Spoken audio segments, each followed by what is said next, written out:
नमस्कार दोस्तों, मैं राहुल शर्मा आप सभी का हार्दिक अभिनंदन करता हूं टेक्स्ट बुक के प्लेटफॉर्म पर।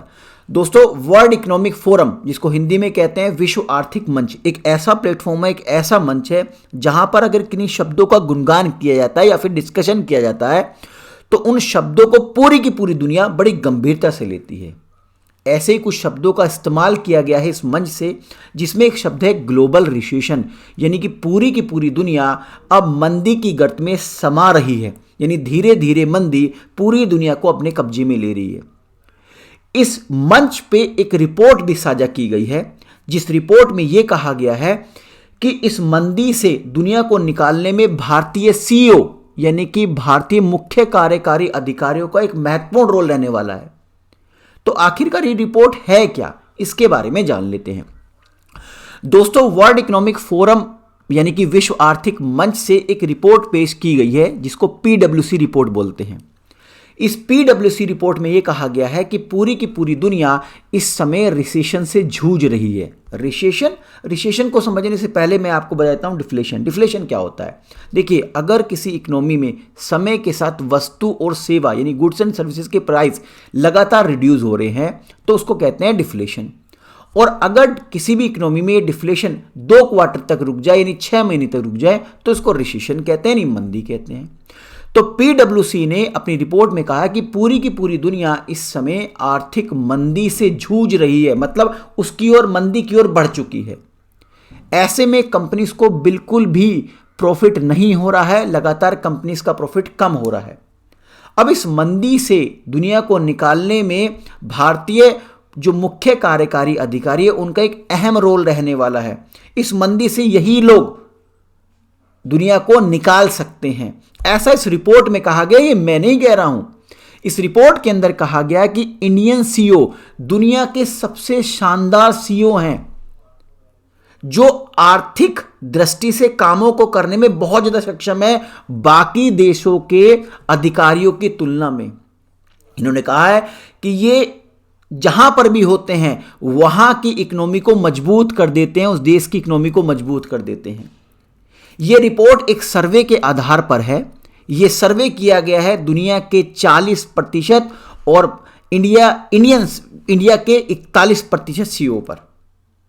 इसमें एक बात कही गई है इस रिपोर्ट के अंदर, इस रिपोर्ट में कहा गया है कि जो इंडियन सीईओ हैं ये बिल्कुल भी विश्वास नहीं करते हैं कंट्रोल एंड डायरेक्शन में, यानी कि जो इनके अंडर में काम करते हैं, इन सीईओ के अंडर में जो लोग काम करते हैं उन पर किसी भी तरीके के ये तानाशाही रवैया नहीं रखते, ना ही उनको दिशा निर्देश बहुत ज़्यादा देते हैं।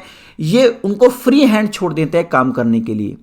ये काम के स्थान को खुशनुमा बना देते हैं, जिसकी वजह से जो इनके अंडर में लोग काम करते हैं उनके अंदर एक ओनरशिप वाली फीलिंग आती है, जिसकी वजह से वो काम को अपना समझकर अपना 100% देते हैं, जिससे वो कंपनी प्रॉफिट में जाती है। यानी कि ये रिपोर्ट ये कहना चाहती है कि इंडियन सीईओ ही है जो किसी भी देश की अर्थव्यवस्था को आगे बढ़ा सकते हैं, ऐसा इस रिपोर्ट में कहा गया है।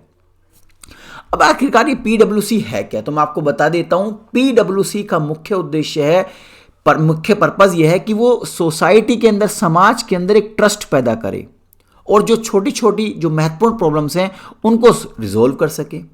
बेसिकली एक नेटवर्क है जो 152 देशों में फैला हुआ है, जिसके अंदर 3,27,000 लोग शामिल हैं। इसका मुख्य उद्देश्य है डिलीवर करना क्वालिटी इन एश्योरेंस, एडवाइजरी और टैक्स सर्विसेज में। अब बात कर लेते हैं वर्ल्ड इकोनॉमिक फोरम आखिरकार है क्या, जिसके मंच से यह रिपोर्ट पेश की गई, ये रिपोर्ट साझा की गई, जिसके अंदर भारतीय सीईओ का गुणगान किया गया। बेसिकली वर्ल्ड इकोनॉमिक फोरम दोस्तों एक इंटरनेशनल ऑर्गेनाइजेशन है जिसका हेडक्वार्टर जिनेवा, स्विट्जरलैंड में है। इस मंच से डिस्कशन किया जाता है जो ग्लोबल इश्यूज है, उसकी एक सीरीज पर डिस्कशन किया जाता है। ठीक है दोस्तों, तो ये क्या है, ऑर्गेनाइजेशन है for a series of discussion about global issues. अब आप सोच रहे होंगे भैया इस पे फंड कहां से आता है वर्ल्ड इकोनॉमिक फोरम पर, तो जो इसके मेंबर्स होते हैं वही इसको फंड मुहैया कराते हैं। बेसिकली ये फंड प्रोवाइड करता है कॉमन प्लेटफॉर्म, एक साझा मंच प्रोवाइड करता है किसको, जो दुनिया के उभरते हुए राजनेता हैं, व्यापारी हैं, सोशलिस्ट हैं, ठीक है, एकेडमिक्स लीडर हैं, उन सबको एक साझा प्लेटफॉर्म, साझा मंच प्रोवाइड करता है ताकि वो बता सकें कि दुनिया को, उनके क्षेत्र को और इंडस्ट्री को किस तरीके से आगे बढ़ाया जा सके। मैं आपको यह भी बता दूं दोस्तों वर्ल्ड इकोनॉमिक फोरम के बारे में कि ये एक इंडिपेंडेंट एंड इम्पार्शियल ऑर्गेनाइजेशन है जिसका खुद से अपने इंटरेस्ट से कोई मतलब नहीं है, यानी कि ये अपने इंटरेस्ट के लिए काम नहीं करता है। तो वर्ल्ड इकोनॉमिक फोरम के मंच से पीडब्ल्यूसी की रिपोर्ट्स ने यह बताया कि किस तरीके से दुनिया को मंदी से बाहर ले जाने में भारतीय सीईओ का एक महत्वपूर्ण रोल रहेगा। इसी की वजह से अब पूरी की पूरी दुनिया की निगाहें भारतीय सीईओ की ओर हो चुकी है। आशा करता हूं इस वीडियो के माध्यम से जो इन्फॉर्मेशन आपको देना चाहता था वो आप तक पहुंच गई होगी। जाने से पहले एक इन्फॉर्मेशन और देता हूं आपको रिगार्डिंग सुपर कोचिंग। दोस्तों सुपर कोचिंग यूपीएससी के जो बेस्ट इंस्टीट्यूशन इंडिया के, वहां पर पढ़ाने वाले एजुकेटर्स की प्री रिकॉर्डेड वीडियोस कलेक्शन है। यहां पर डेली बेसिस पर एक्सपर्ट्स के द्वारा लाइव सेशंस होते हैं ताकि आपके डाउट्स ना रहे और रिवीजन होता रहे। इसके अलावा भी आपको बहुत सारी फैसिलिटीज प्रोवाइड की जाती है, जैसे मॉक टेस्ट की फैसिलिटी और स्टडी नोट्स की। अगर सुपर कोचिंग में यूपीएससी की बात करूं तो यूपीएससी के 30 से ज़्यादा कोर्सेज हैं जो हिंदी और इंग्लिश दोनों माध्यम में अवेलेबल हैं। जीएस के 6 कोर्स हैं जिसमें 24 से ज़्यादा वीडियो अवेलेबल है। ऑप्शनल के 11 कोर्सेज हैं। सीसेट के 6 कोर्स हैं जिसमें 300 से ज़्यादा वीडियो अवेलेबल है। प्री रिकॉर्डेड वीडियोस जिन एजुकेटर्स की मिलेगी उनकी संख्या 20 से ज़्यादा है। सुपर कोचिंग का 12 मंथ्स का सब्सक्रिप्शन फॉर यूपीएससी का, जिसमें आपको GS course, optional course, test series और स्टडी नोट्स प्रोवाइड किया जाएगा, उसकी फीस है 39,999 रुपये। हाँ, इसमें भी अगर आप मेरा कूपन कोड आर शर्मा इस्तेमाल करेंगे तो आपकी फीस हो जाएगी 29,999 रुपये। आशा करता हूं ये वीडियो आपको पसंद आई होगी। अगर वीडियो पसंद आई है तो इसको ज़्यादा से ज़्यादा लोगों तक शेयर कीजिए, हमारे चैनल को सब्सक्राइब कीजिए और हाँ, जाने से पहले बेल आइकन को प्रेस करना ना भूलें। बहुत बहुत शुक्रिया आपका दोस्तों, thank you very much. Bye bye, मिलते हैं अगली वीडियो में।